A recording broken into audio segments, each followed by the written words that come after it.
Hello everyone, I hope you all are doing well. So as you know, बहुत सारी queries है कि CBSE ने क्लास नाइन्थ का जो है सिलेबस चेंज कर दिया। राइट, आज ही मैंने ओरिएंटेशन दी है क्लास नाइन्थ से related. So this is going to be very very important for the class ninth parent. सो अब क्या क्या चीजें चेंज हुई हैं, क्या क्या आपकी क्वेरीज हैं, जितनी भी क्वेरीज हैं आई हैव नोटेड डाउन।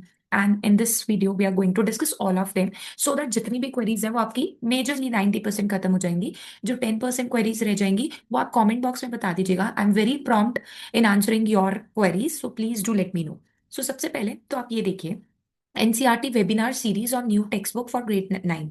ठीक है, तो अभी जो न्यू टेक्स्ट बुक आ रही है प्रोबेबली 5 अप्रैल तक आपको पीडीएफ मिल जाएगी। अब आप बोलोगे कि हाउ डू आई नो कि 5 अप्रैल तक आ जाएगी। ठीक है, दिस इज अ एक तरीके से आइडिया लगाया गया है, बट आपको 10 से 15 दिन तक आपको हार्ड कॉपी मिल जाएगी। अभी बोल रहे हैं कि 5 अप्रैल तक आ जाएगी। अब आप बोलेंगे कि कैसे आ जाएगी, आप लोगों ने ये देखा जो एनसीईआरटी वेबिनार दिया है। अब एनसीईआरटी कह रही है कि टीचर्स को, स्कूल्स को, कि 6 अप्रैल से ना वेबिनार स्टार्ट होगा 10:30 से 12 बजे डेली एक लाइव सेशन होगा। ठीक है, जो कि पीएमई विद्या डीटीएच टीवी और एनसीईआरटी ऑफिशियल पे होगा। एंड ए 6 को इंग्लिश का होगा, 7 को हिंदी का होगा, 8 को संस्कृत का होगा। राइट, ऐसे ही सो ऑन। इसका मतलब 6 से पहले वो बुक्स देंगे तभी तो आपको बुक्स के बारे में बताएंगे। अगर वो बुक्स प्रोवाइड ही नहीं करेंगे, बुक्स का मतलब है उसकी सॉफ्ट कॉपी ही नहीं देंगे, तो आप क्या समझेंगे उसके अंदर। Right, what you are going to ask in the live session और in the chat box. Right, suggestions on the chat box of the YouTube channel, ये देखिए, तो आप क्या ही बात करेंगे। So everything will be discussed by the resource person. So ये चीज तो आपकी क्लियर हो गई कि बुक्स कब आ रही हैं। राइट, अब एक और चीज इसके अंदर आ जाती है, इस सब की डेट्स दी गई हैं। राइट, अब एक और चीज इसके अंदर आ जाती है, सिलेबस। सिलेबस चेंज हो चुका है, उसके लिए अलग से वीडियो डाल दी है, मैं पिन कर दूंगी, वो आप जाके चेकआउट कर लीजिएगा। अब इन्होंने जो मेन सब्जेक्ट थे, आपको पता है जो मेन सब्जेक्ट है आपके साइंस, एसएसटी एंड मैथ्स, इनको भी दो दो में डिवाइड कर दिया। साइंस आपका एक स्टैंडर्ड साइंस होगा और एक आपका एडवांस्ड होगा। Same for your SST, same for your maths. Now the question is ऐसा क्यों किया है। लेट सपोज किसी बच्चे का एसएसटी में ज्यादा इंटरेस्ट है और साइंस में नहीं है और मैथ्स में भी नहीं है, तो बच्चा इन फ्यूचर एसएसटी एडवांस लेके फायदे में रहेगा, क्योंकि उसने एडवांस किया होगा। अब फायदे में कैसे रहेगा, उस बच्चे ने जो मार्कशीट आएगी, ठीक है, एडवांस वाले पेपर की, दोनों का पेपर अलग होगा। ठीक है, ये चीज भी ध्यान रखिएगा, दोनों का पेपर अलग होगा। जैसे अभी तक मैथ्स बेसिक और स्टैंडर्ड का अलग अलग पेपर होता था, वो थोड़ा हायर लेवल का होता था, सेम अब दोनों का पेपर अलग अलग होगा। तो क्लास में टीचर एडवांस लेवल में ही पढ़ाएगी, ऐसा नहीं है क्लास टीचर आपको साइंस के लिए दो अलग अलग सेट्स बना देगी, नहीं, हमेशा कोशिश रहेगी एडवांस के लिए पढ़ेंगे और स्टैंडर्ड वाला भी उसमें कवर अप हो जाएगा। राइट, अब जो मार्कशीट आएगी, आपने एडवांस का पेपर दिया, जो मार्कशीट आएगी, आपने एडवांस के पेपर को देते हुए आपको 1 घंटा एक्स्ट्रा मिलेगा। ठीक है, अगर आपने एसएसटी का एडवांस ऑप्ट किया था तो आपको 1 घंटा एसएसटी के पेपर को करने में एक्स्ट्रा मिलेगा, 4 घंटे मिलेंगे उस पेपर को करने के लिए। और उस पेपर में आपने अगर 50% से ऊपर मार्क्स ले लिए, लाइक से 60% मार्क्स ले लिए, ठीक है, तो वहां बोला जाएगा कि आपने एडवांस का पेपर जो है वो क्या किया है, क्लियर करा है। That adds a one more thing in your profile.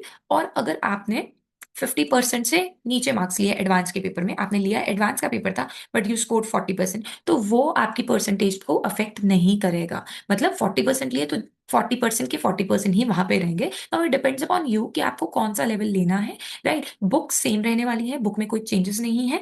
Right, तो ये चीज आपको ध्यान में रखनी है कि सब्जेक्ट में उन्होंने किस तरीके से बाइफर्केशन किया है, कि साइंस में भी एक रियल लाइफ के बारे में बच्चा जानना चाहता है, उसकी क्यूरोसिटी बहुत ज्यादा है, तो वो चीजें इन्होंने अब एड ऑन कर दी अपनी साइंस, एसएसटी एंड मैथ्स में, ताकि बच्चे को बहुत डीपर लेवल पे जाके उस सब्जेक्ट को ना पढ़ना पड़े अगर वो साइंस और मैथ्स और एसएसटी एडवांस नहीं ले रहा है तो।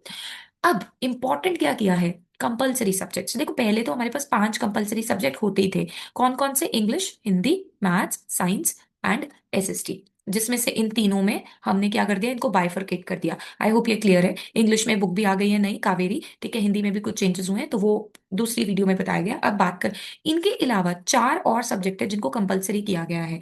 पहला है फिजिकल एजुकेशन, देन है आर्ट्स, देन है वोकेशनल, देन है individuals in the society. Individuals in the society, अब आप बोलोगे इनके भी पेपर होंगे, इनके पेपर नहीं होंगे। ठीक है, इन सबके पेपर नहीं होंगे, बट इनकी इंटरनल असेसमेंट लगेगी। राइट, तो ये चीज आपको ध्यान में रखनी है। ठीक है, इनका कोई भी बोर्ड एग्जाम नहीं होगा और जो बेसिक जो करिकुलम में चेंजेस आए हैं, वो करिकुलम में चेंजेस इसी वजह से आए हैं क्योंकि वो चाहते हैं कि बच्चों को रोट लर्निंग ना कराए, रट्टा ना मरवाएं, ठीक है, मेमोराइजेशन ना करवाएं उनको।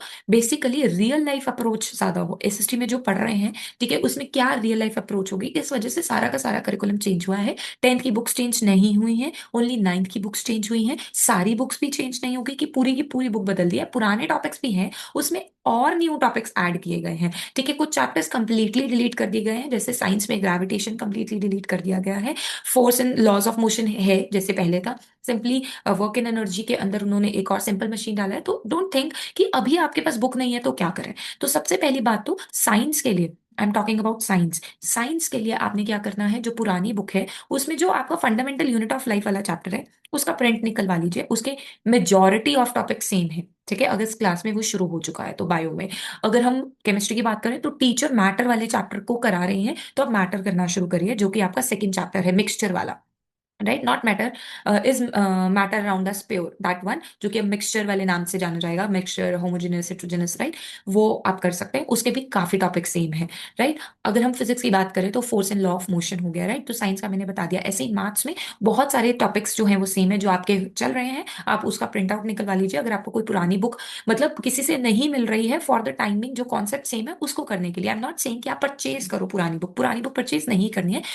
इवन आपको मिल जाएंगी एनसीईआरटी की पीडीएफ ऑनलाइन, और ऑनलाइन जाकर आप उसको चेकआउट कर सकते हो, उधर से ही पढ़ सकते हो एक चैप्टर से रिलेटेड। जैसे अभी मैंने बताया fundamental unit of life same है, आप अपनी क्लास जो सब्जेक्ट टीचर्स हैं उनसे पूछिए कि मैथ्स में कौन सा आप करा रहे हैं और कितना हद तक सेम है, वो आपको गाइडेंस जरूर करेंगे। Same for SST, same for English, English की तो कंप्लीटली चेंज हो गई है। तो जो कंप्लीटली चेंज बुक है वो आपके टीचर्स के पास आ चुकी है, मतलब वो पब्लिकेशंस जो है वो एनसीईआरटी नहीं है, राइट, एक गोयल पब्लिकेशन है, राइट, उन्होंने लॉन्च कर दी अपनी बुक, राइट। तो गोयल पब्लिकेशंस वालों की ही बुक वो आगे जाके प्रेफर कर रहे हैं, रेफर कर रहे हैं। बट अभी एनसीईआरटी कहीं पर भी नहीं आई है, इवन सॉफ्ट कॉपी भी नहीं आई है। तो जैसा मैंने कहा 5 अप्रैल तक आ जाएगी प्रोबेबली, और उसके बाद 10 दिन के अंदर अंदर हार्ड कॉपी भी आ जाएगी। सो क्या क्या चेंजेस हुए हैं आपके रियल लाइफ को देखते हुए, रियल लाइफ में जो चीजें यूज होंगी उसको देखते हुए 9th की जो बुक्स हैं वो बनाई जा रही हैं। बुक्स कैसे करनी है, एक एक जो चैप्टर है उसका प्रिंट आउट ले लो, अभी जो चीजें अभी पुरानी वाली ही फॉलो हो रही है, राइट, और जो पेपर होंगे वो एडवांस्ड और स्टैंडर्ड, वो मैंने आपको बता दिया है, राइट। सो इसी वजह से अब इस आज की बात करें तो आज एनसीईआरटी ने खुद ही आके आपको बता दिया कि ये चीजें जो होंगी वो चेंज हो गई हैं, ठीक है। आई बिलीव मैंने आपके बहुत सारे जो क्वेरीज है उसे सॉल्व कर दिया होगा। अगर फिर भी कुछ रह गया हो, do let me no in the comment box. Thank you so much for watching.